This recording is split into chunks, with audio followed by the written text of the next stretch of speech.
Welcome to the Art of Money podcast with Art McPherson. Thanks for listening to the Art of Money podcast, artofmoneyradio.com for more information or to schedule that initial consultation. Appreciate you subscribing. Now, let's get to the show. Art McPherson, some people love having a financial advisor, but not everybody does. When asked about some of the biggest complaints that adults have with their current advisors, some of the most popular responses include they feel like they're getting ignored, or their advisor talks at you and not with you, or maybe the conversation is just filled with too much jargon. So what do you think about that idea of getting a second opinion? Maybe I have an advisor, but I don't feel like my needs are being met. What's your take on that? I would absolutely do that. I mean, especially if you feel like your advisor talks at you, or if you feel like your advisor doesn't listen. I've had a lot of those conversations with our clients where an advisor will try to tell you how smart they are or do their kind of little spiel, and they're really not listening to what the client is asking them about or what their concerns are. You know, everybody is not the same, right? Everybody has a different risk tolerance, and everybody has different income needs and different cash flow needs. And, you know, $1 million portfolio for one person could be phenomenal.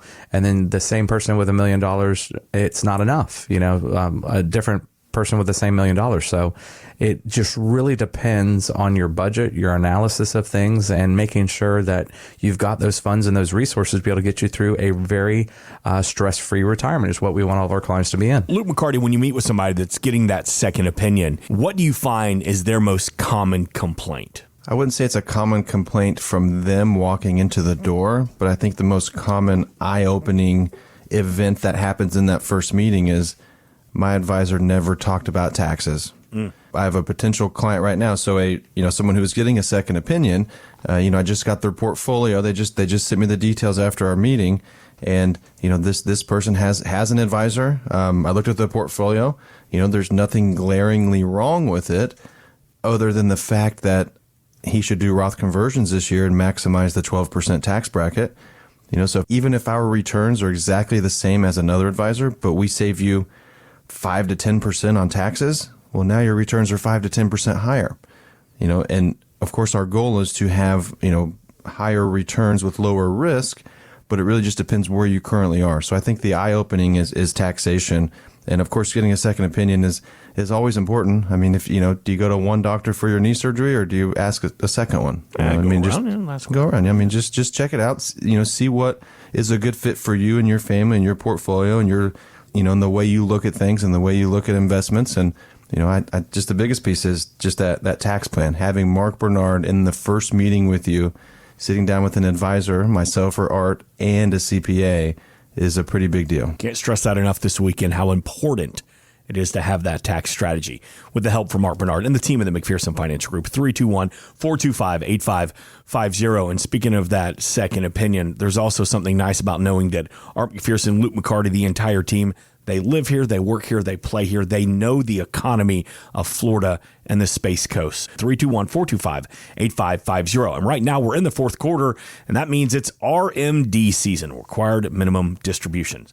Christine Benz with the Morning Star reminds us that there are several changes regarding RMDs to prepare for this year. The other thing to know is that the penalty for missing an IRA RMD is decreasing to 25%. It had been 50% of the amount that you should have taken but didn't. So that's going down a little bit. And I always say, people love to hate their RMDs. Use your RMDs to improve your portfolio. So take a look back, look at your portfolio's asset allocation, compare it to whatever your target is, prune your RMDs from the securities that you wanted to trim otherwise. Use them as a way to make your portfolio a little bit better. That love-hate relationship with RMDs. Art McPherson, what should we be doing with our RMDs right now? Well, one of the things that we talk about, and this is something I think that a lot of people don't know about, is once you get up there in retirement and you've been now retired for 5 to 7 years and you're getting into that RMD stage, you can do a qualified contribution or a charitable contribution using your RMD. As an example, probably 40 to 50% of our clients go to church and they're giving, and usually when they give, it's after tax money. But if they are required to do a bigger distribution this year, If they come out of an RMD as a normal RMD, that's taxable income to them. But they are allowed to give it to a charity or their church, and then that is a non-taxable situation for them. So they could actually do that required minimum distribution, give it to their charity or church, and then have it be tax-free to them. So it's just a nice way to be able to reposition an RMD. And a lot of people don't know about that special tax provision. Yeah, another thing to add on to, the little tax talk we just had, doing a Roth conversion reduces the amount in your IRAs, so that reduces your required minimum distribution. So one thing we look at into the future is, what does your retirement income look like? How much do you need? What are the sources? And then what do your RMDs look like? If you have RMDs into the future, and I've seen this happen of, $100,000, $200,000 of an RMD, and you have a pension and Social Security, and you're doing fine now. Well, when you're 73, if you have to take another $100,000 out of your portfolio because the IRS wants to collect taxes on you, what tax bracket will you be in? Well, if you do Roth conversions now, if they make sense, of course, maybe that RMD is not as large. Maybe you convert maybe half of your IRA. So now you have a $50,000 RMD in the future instead of $100,000. The biggest concern here is that most of us are kicking the can and we're not paying the taxes now and we're waiting to pay them later. Well, the government has tools like the RMD that says you're going to start taking money out whether you need it or not, and you're going to pay taxes, but you don't know what the tax rate's going to be because it's in the future. But in the back of our mind as Mr. Government, we're going to raise those taxes. So have a plan. RMDs are, of course, important. Don't miss the RMD. It's a big penalty. 25% still a big penalty. It used to be 50%. So that's something we're currently working on here going into the fourth quarter. And we've been talking about a lot this weekend, some of the biggest expenses that we have in retirement that maybe we underestimate. And of course, one of the biggest ones we've mentioned many times is taxes. But there was an article on Financial Buzz that also mentioned that people don't realize how expensive health costs are going to be. If you have grandkids and your kids, they're going to continue to cost you money in retirement. You're going to want to travel. You still got to keep up with emergencies at home and then also healthcare and emergencies. So, Art McPherson, when budgeting for a retirement plan, how hard is it to put all these together and remind people, take all these into account when putting a plan together? Well, one of the biggest things people ask Luke and I a lot are, should I turn my Social Security on now or later? Should they wait till when their full retirement benefit is, or should they wait to 70? If I turn mine on at 65, should my wife turn hers on at 62 or 63? Should we wait till she's 65? Should we wait till she's 67 or 70? And then how does that correlate with my retirement income? And when should I start taking money out of my retirement plan?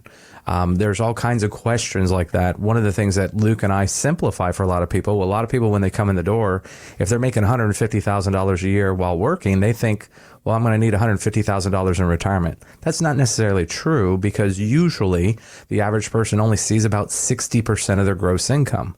And the reason for that is you have your taxes that are withheld. You also have your Social Security withheld, and you also have what you're putting into the 401k and all your benefits and everything. So we generally see someone only seeing about 60% of their income. So they might make $150,000 on paper, but really they only live on $90,000 or $100,000 of take home.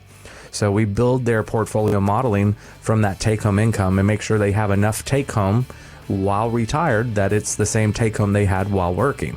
And then we like to add another 10 to 20% on top of that for their travel budget. Thanks for listening. Want more from Art McPherson of McPherson Financial Group? Find us online at artofmoneyradio.com.